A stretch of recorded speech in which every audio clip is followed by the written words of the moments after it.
Be ready.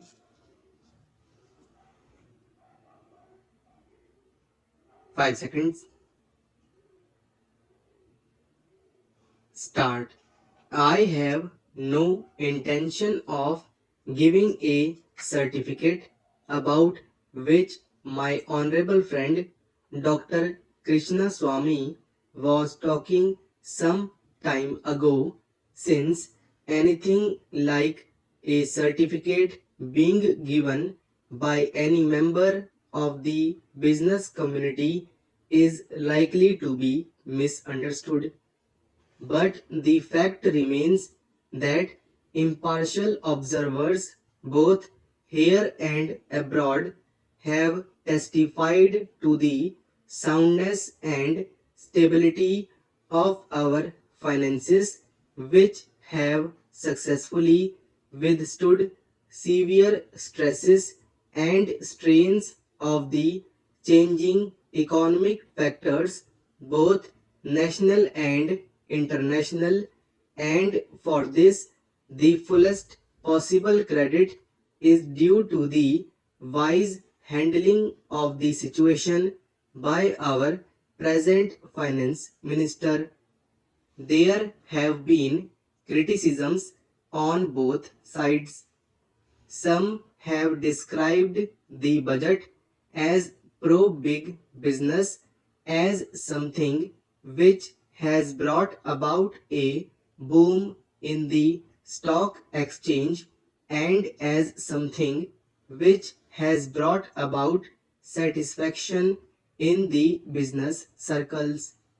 The fact is that if there has been any satisfaction, it has been due purely to negative features of the budget, and not because any positive relief in any direction has been given to business or industry. It is true that there were certain fears in the minds of the business community that, in view of the expanding and growing needs of the center, the finance minister might resort to certain further additional taxation, and since those fears were not realized, there has been some slight recovery in certain stock exchanges, but that does not in the least mean that whatever relief and legitimate relief was due to the business and industrial community has received any adequate response from the finance minister. We have got to face the fact that we are at present engaged in the process of development. People who talk about UK and USA conveniently forget that these are the most highly industrialized countries in the world, and our taxation system, so long as we are engaged in expanding and building our economy, must be adjusted and linked with the requirements of the expanding economy, and should not be compared with the high taxation levels that may be prevalent in UK and USA. Friends have talked about unemployment, but whether the raising of the direct taxation levels will in any way mitigate unemployment is a question that should be considered. If the finance minister gives substantial relief in direct taxation, I think that might lead to an acceleration in the pace of development. So it has to be considered whether it is relief in taxation which will lead to a reduction of unemployment, or whether it is raising of taxation to the utmost levels, which will dry up the resources and channels of capital formation, and thereby not only retard all further development but might also throw the functioning of present industries out of gear.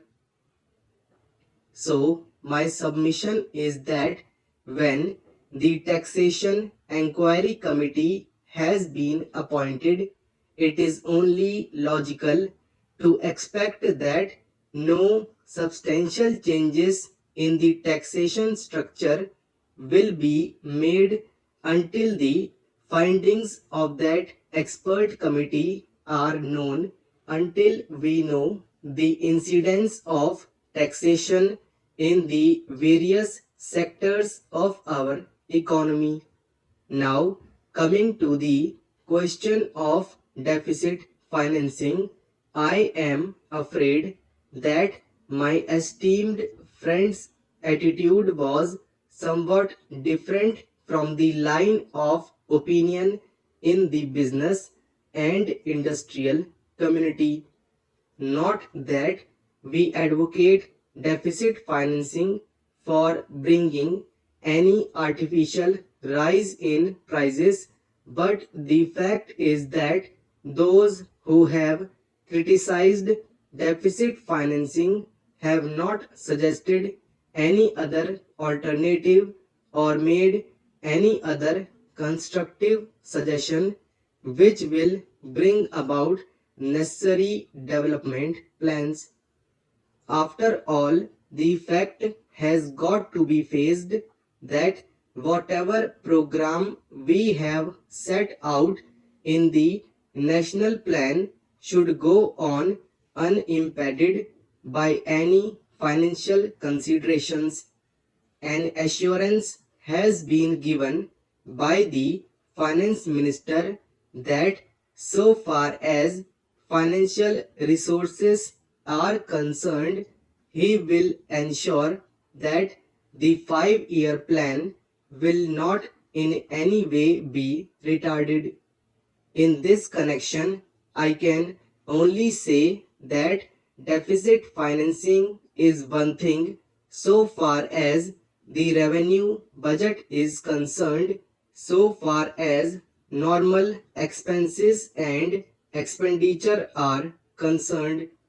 Certainly, nobody would advocate deficit financing, which might be very undesirable.